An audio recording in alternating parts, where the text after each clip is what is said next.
Good morning, student. Today we read the lesson first. Tracing changes through 1,000 years. 1000 वर्षों के दौरान हुए परिवर्तनों की पड़ताल या फिर जांच। सोशल साइंस का जो फर्स्ट चैप्टर है वो क्या है? Tracing changes through 1,000 years. 1000 वर्षों के दौरान हुए परिवर्तनों की पड़ताल। इसके वर्ड मीनिंग है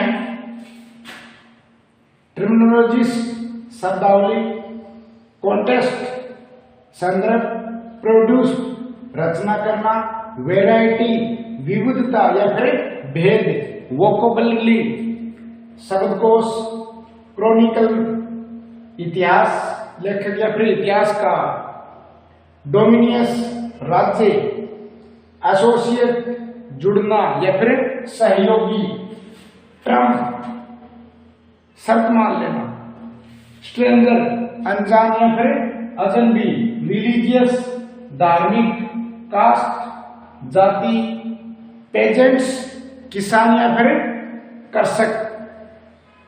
वर्ड मीनिंग के बाद में let's start now the chapter first, social study. Tracing changes through 1,000 years.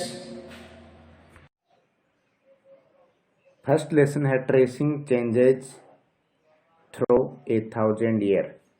1000 वर्षों के दौरान हुए परिवर्तनों की पड़ताल। ये चैप्टर था, हमने कुछ रीड किया था, इसको यहाँ तक कर लिया था। यहाँ से स्टार्ट करेंगे। New and old terminologies. New and old terminologies. Terminologies का मतलब क्या होता है? शब्दावली, नई और पुरानी शब्दावली।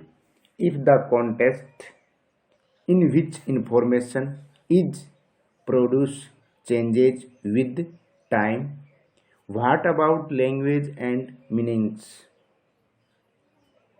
समय के साथ साथ सूचनाओं के संदर्भ बदलते गए, तो what about language and meaning, तो भाषा और अर्थों के साथ साथ क्या होता है? कॉन्टेक्स्ट। कॉन्टेक्स्ट का मतलब क्या होता है? संदर्भ, इंफॉर्मेशन सूचना। प्रोड्यूस उत्पादन होना या फिर विकसित होना। चेंजेज बदलाव। विद टाइम समय के साथ साथ। चेंजेज बदलाव होता है, विद साथ, टाइम समय। व्हाट अबाउट लैंग्वेज, तो भाषा और मीनिंग यानी कि अर्थ। लैंग्वेज यानी कि भाषा, एंड यानी मीन्स अर्थ, एंड का मीन्स होता है और मीनिंग्स का अर्थ होता है अर्थ। तो भाषा और अर्थों के साथ क्या क्या होता है? Historical records exists in A variety of languages which have changed considerably over the years.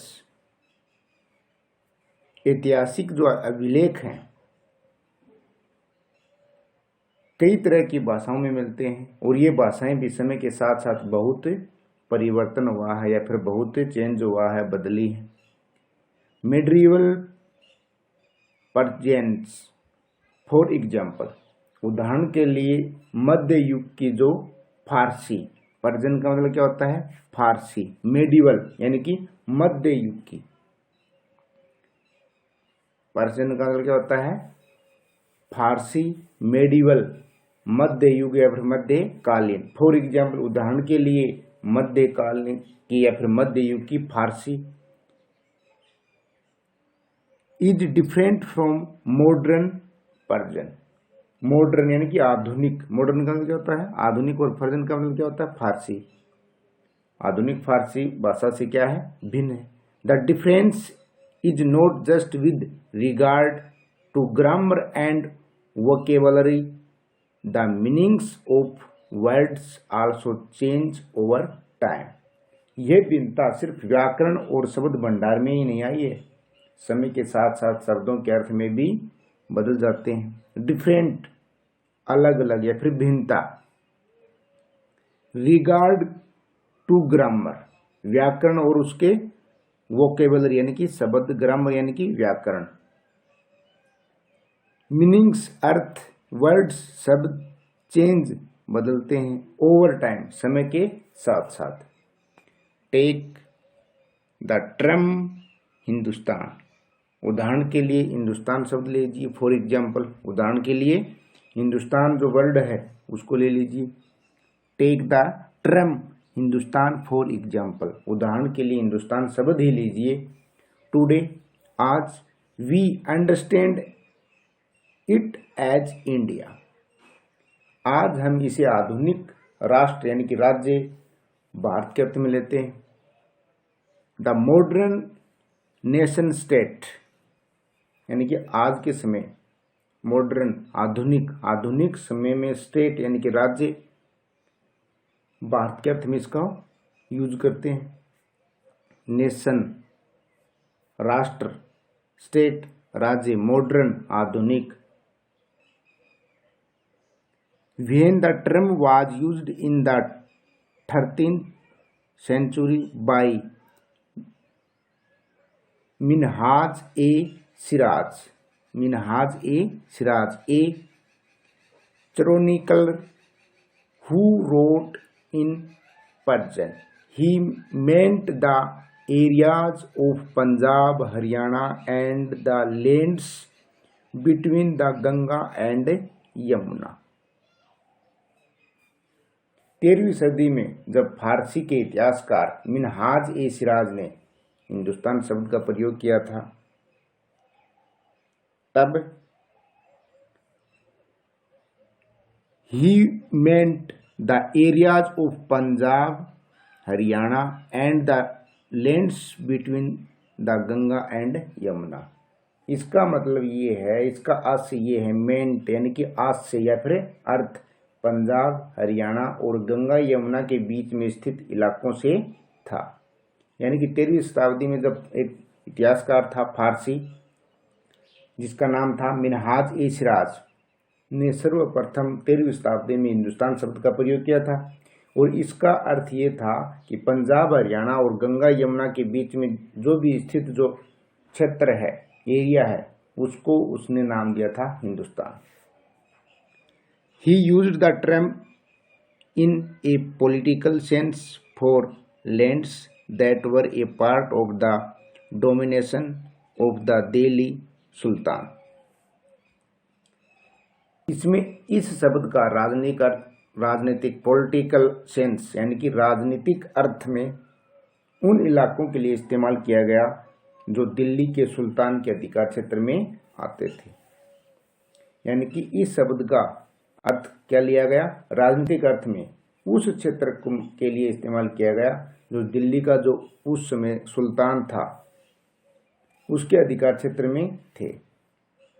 The areas included in the term, this term shifted with the extent of the sultanate, but the term never included south India. संतलन के प्रसार के साथ साथ इस शब्द के अंतर्गत आने वाले क्षेत्र भी बढ़ते गए, but the term never include south India. लेकिन हिंदुस्तान शब्द में दक्षिण भारत का समावेश या फिर मिलन कभी नहीं हुआ। Bye contrast in the early 16th century, Babur used Hindustan to describe the geography of fauna and the culture of the inhabitants of the subcontinent। इसके विपरीत 16वीं सदी के शुरुआत में बाबर ने हिंदुस्तान शब्द का प्रयोग किया। उस समय सब कॉन्टिनेंट यानी कि उपमहाद्वीप के जो ज्योग्राफी यानी कि भूगोल और वहाँ के जो पशु पक्षियों के निवासियों की संस्कृति का वर्णन करने के लिए किया था। यानी कि 16वीं शताब्दी शुरू हुई थी, स्टार्ट हुई थी उस समय। By contrast in the early 16th century Babur used Hindustan that describe the geography. 16वीं सदी के आरंभ में बाबर ने हिंदुस्तान शब्द का प्रयोग किया इस महाद्वीप के भूगोल, पशु पक्षियों और यहाँ के निवासियों की जो संस्कृति, कल्चर का डिस्क्राइब यानी कि वर्णन करने के लिए किया। As we will see later in the chapter, this was somewhat similar to the way the 14th century poet Aamir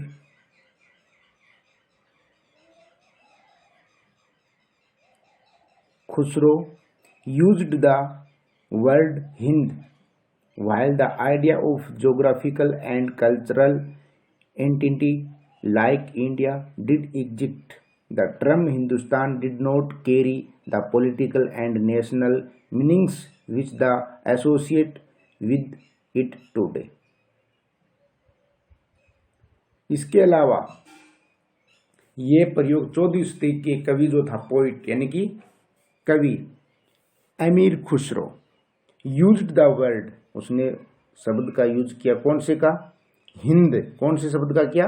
Hind शब्द का प्रयोग किया। कुछ कुछ समान था, but this was somewhat similar to the way of 14th century poet Amir Khusro used the word Hind, while the idea of geographical and cultural entity like India did exist. The term Hindustan did not carry the political and national meanings which we associate with it today. मगर जहां भारत को एक भौगोलिक और सांस्कृतिक सत्व के रूप में पहचाना जा रहा था, वहां हिंदुस्तान शब्द से वे राजनीतिक और राष्ट्रीय अर्थ नहीं जुड़े थे जो हम आज जोड़ते हैं। Historians today have to be carefully about the terms they used because they meant different things in the past. किसी भी शब्द का प्रयोग करने में इतिहासकारों को बहुत सावधान रहना चाहिए, क्योंकि अतीत में उन शब्दों के कुछ अलग ही अर्थ थे। Take the example a simple term like फॉरिजनर।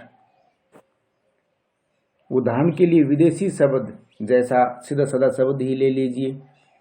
It is used today the meant someone who is not an Indian. ऐसा व्यक्ति हमारे लिए, इसके लिए आज इसका अर्थ क्या होता है? ऐसा व्यक्ति जो इंडिया का न हो, यानी कि जो भारतीय न हो, उसको हम बोलते हैं विदेशी। क्या था? Take a for example a simple term like foreigner, यानी कि उदाहरण के लिए विदेशी जैसा एक सीधा साधा शब्द ही ले लेते हैं। It is the used today to mean someone who is not an Indian. और हमारे लिए आज इसका अर्थ क्या होता है कि ऐसा व्यक्ति जो भारतीय न हो। In the medieval period of foreigner was any stranger who appeared, say, in a given village, someone who was not a part of that society or culture. मानो किसी गांव में आने वाला कोई भी अनजान व्यक्ति जो उस समाज या संस्कृति का अंग न हो, विदेशी कहलाता था। यानी कि पहले के समय में क्या था? मध्य युग में, मेडिवल पीरियड, यानी कि मध्य युग में क्या था कि किसी गांव में आने वाला कोई भी अनजान व्यक्ति जो उस समाज या संस्कृति का अंग न हो, उसे विदेशी कहा जाता है। जबकि आज क्या कहते हैं? It is used today A mean someone who is not an Indian. यानी कि आज के समय में और पहले का जो यूज होता था फॉरेन का, उसमें कितना डिफरेंस हो गया। यानी कि उस समय बोला जाता था उसको, जो हमारे लिए अर्थ आज जो ऐसा जो व्यक्ति जो भारतीय न हो, विदेशी अर्थ ये निकलता है। जबकि मध्य युग में इसका अर्थ क्या था फॉरेनर का? कि किसी गांव में आने वाले कोई भी अनजान व्यक्ति जो उस समाज या संस्कृति का अंग न हो उसे विदेशी कहते थे, या फिर वह विदेशी कहलाता था। स्ट्रेंजर यानी कि अनजान, यानी कि गांव और संस्कृति से जो अनजान था, वहाँ के जो कल्चर से जो अलग था, सोसाइटी यानी कि समाज से अलग था, कल्चर यानी कि संस्कृति, सोसाइटी, समाज उनसे भिन्न था, अलग था, उसे विदेशी कहते थे। In Hindi the term pardesi might be use to describe such a person and in Persian अजनबी। ऐसे व्यक्ति को हिंदी में परदेसी और फारसी में अजनबी कहा जा सकता है।